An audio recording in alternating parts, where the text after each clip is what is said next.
የትግራይ ጊዜያዊ አስተዳደር ፕሬዝዳንት አቶ ጌታቸው ረዳ ሲናገሩ እዚህ ግርግር ውስጥ ከፍተኛ እጅ ያላቸው ምርጫ ቦርድ አላውቅህም ያደረከውን ጉባኤ አልቀበልም ብሎት ግን ምርጫ ቦርድ ያልከኝን አልቀበልም፣ ስለዚህ ጉባኤ አድርጌያለሁ እኔ ነኝ መንግስት መሆን ያለብኝ ብሎ የወረዳ ማህተም፣ የቀበሌ ማህተም፣ አሁን ደግሞ የከተማ ከንቲባዎች ማህተም እየለቀመ የሚውል ኃይል ኮስተር ብሎ ከጠቅላይ ሚኒስትር አብይ ጋር ልደራደር ብሎ ይመጣል።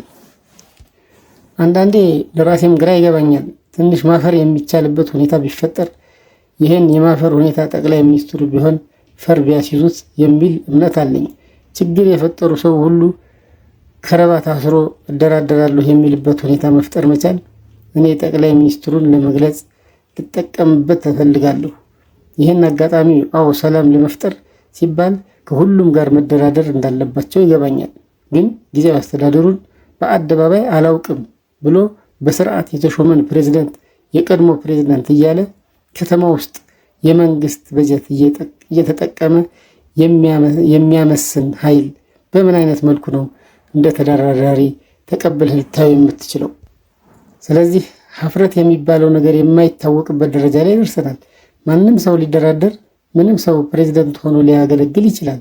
ለራሱ የግል ጥቅም፣ ለራሱ የቡድን ጥቅም ሲባል የህዝብን ሰላም በፕሪቶሪያ ስምምነት የሀገሪቱን መረጋጋት እንደመያዣ ሆስቴጅ ይዞ ከረባት አስሮ ለመደራደር የሚመጣ አለ። እዚህ ግርግር ውስጥ ከፍተኛ ተሳትፎ ያደረጉ ሰዎች ምናልባት እንዳትገረሙ፣ ዛሬ ከሰዓት መጥተው ማህተም ስለነጠቀን መንግስት እንድንሆን ፍቀድልን የሚሉ ፍጹም እንዳትጠራጠሩ።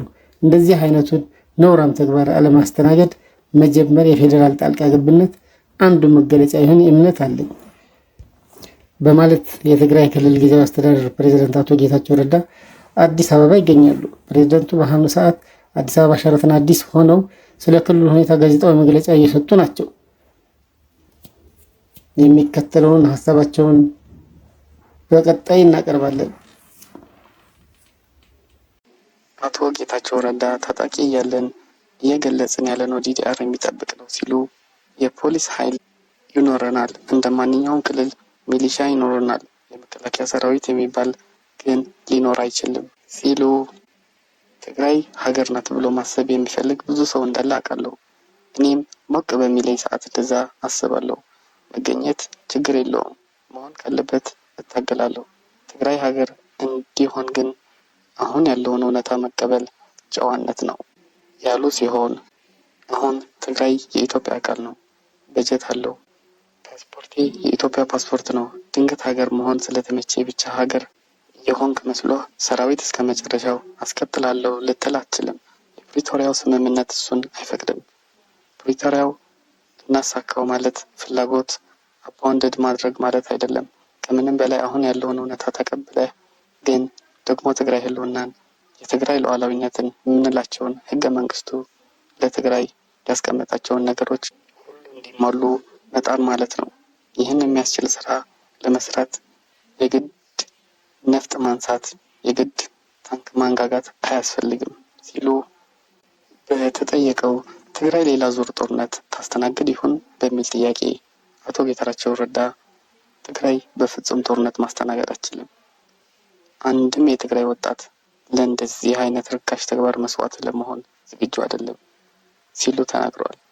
በእርግጠኝነት መናገር የምችለው ትግራይ ላይ ጦርነት በሌላ አካል ከታወጀ ብቻ ነው የትግራይ ወጣት ሊዋጋ የሚችለው። ከዚህ ውጪ የእገሌን ወንበር ለማዳን ብሎ መስዋዕት የሚሆን ወጣት የለም በምንም መልኩ ሲሉ ተናግረዋል። የሰረቀውን ገንዘብ ለማቆየት ብሎ ወዲያ ወዲህ የሚንከላወስ የሆነ ሰው አይጠፋም። ግን እሱ ብቻውን ነው። ኃላፊ አግዳሚውም በክርኖም በምኖም ያስቆማል። ግን የህዝብ ትርምስ ለማስመሰል የግል አጀንዳቸውን የህዝብ አጀንዳ ለማስመሰል የሚያደርጉት ጥረት ምን ያስመስለዋል? ትግራይ ሌላ ዙር ጦርነት የናፈቀው ነው የሚያስመስለው ሁኔታው ሲሉ የትግራይ ህዝብ በፍጹም ሌላ ጦርነት ማስተናገድ አይችልም። በቂ ሞተናል፣ በቂ ረግፈናል፣ በቂ መሰረተ ልማት ወድሟል። ሁሌ እናገራለሁ፣ መፈክር በእኔ ነው የሚያምረው። በቂ ብለናል፣ ያኔ የምንለውን ብለናል። አሁን ግን ሌላ የሰላም ምዕራፍ ሲፈጠር ሁሉም አጋጣሚ ተጠቅመህ የትግራይ ህዝብ እንደገና እንዳይንበረከክ እኔ ልንበረከክ ነው ማለት ያለብህ። የፌዴራል መንግስት ጣልቃ እንዲገባ በይፋ ጥያቄ አላቀረብንም ሲሉ አቶ ጌታቸው ረዳ የፌዴራል መንግስት ጣልቃ እንዲገባ በይፋ ጥያቄ አላቀረብንም ሲሉ የትግራይ ክልል ጊዜያዊ አስተዳደር ፕሬዝዳንት አቶ ጌታቸው ረዳ አስታውቀዋል። ክልሉ ላይ የህግ ተቀባይነት ያጡና ከጦርነት ትርፍ እናገኛለን የሚሉ በጥቅም የተሳሰሩ የተወሰኑ የህወሓት አንጃዎች የተወሰኑ ከፍተኛ መኳንንቶች በመያዝ ክልሉን አደጋ ላይ እየከተቱ ነው ብለዋል። ይህ እንቅስቃሴ ትግራይን ወደ ሌላ የትርምስ ምዕራፍ እየወሰደ ይገኛል ሲሉ ገልጸዋል። ይህን አስመልክቶ የፌዴራል መንግስት በፕሪቶሪያው ስምምነት መሰረት ጊዜያዊ አስተዳደሩን ስራውን እንዲሰራ ድጋፍ እንዲያደርግ እንጂ ጦር አዝምቶ ጣልቃ እንዲገባ ጥያቄ አላቀረብንም ብለዋል። በዚህ ደረጃ ጥያቄ ለማቅረብ የሚያስችል ሁኔታም የለም ሲሉ ገልጸዋል። ክልሉ ወደ ሌላ ጦርነት ለመግባት የለበትም። ጊዜያዊ አስተዳደሩ የፌዴራል መንግስቱ ውሳኔ አካል ነው። የፌዴራል መንግስቱ አግባብነት ያለው ኃላፊነት መውሰድ ይኖርበታል ብለዋል። በትግራይ ህዝብ ዳግም ወደ ግጭት እንዳይገባና ሰላምን መፍጠር የሚቻልባቸውን እድሎች ማጽናት እንደሚገባ ጠቁመዋል።